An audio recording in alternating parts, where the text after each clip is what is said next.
আবে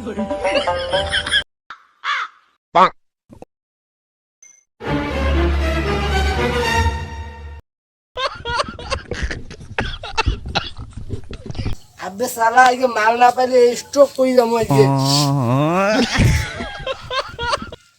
আর কতদিন ভাবি মাল পাই না, মাল আলাইয়ের খোঁজে পাই না। আজকে যদি মাল না পাই, আজকে বড় একটা মুশকিল হয়ে আসবে। কি বলিস? আলা তুমি কি দিল গান্দা গান্দা 150 আছে না আর দস্তি মাল ধরি মাল মাল করাই নাকি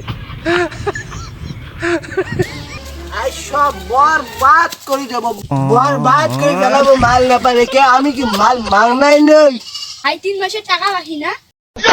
বে সালা তুই চিনলু না রে, 1 বছর পর টাকা শোধ করে দিয়ে দেই আমি। বাসি গেলাম রে। ওই যে আমার রেগুলার কাস্টমার আসছে, আমি তো এক ভন্ড, আমার সাথে আরো ডাবল ভন্ড। 3 মাসের টাকা বাকি ওর কাছে, এখনো 1 টাকাও দেয় না। যাই রেগুলার কাস্টমারের কাছে না মাল কিনতে দেয়। সালা তুই কি আমাকে স্পেশাল রুগী বান্দার চাস? কে আমি কি আব্বে স্যারেজকে টাকা দিই না?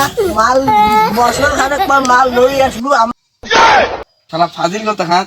তো 3 মাসের টাকা বাকি, তো 3 মাসের টাকা হচ্ছে 44 লক্ষ টাকা, আমাকে 1 পয়সাও দিস নাই।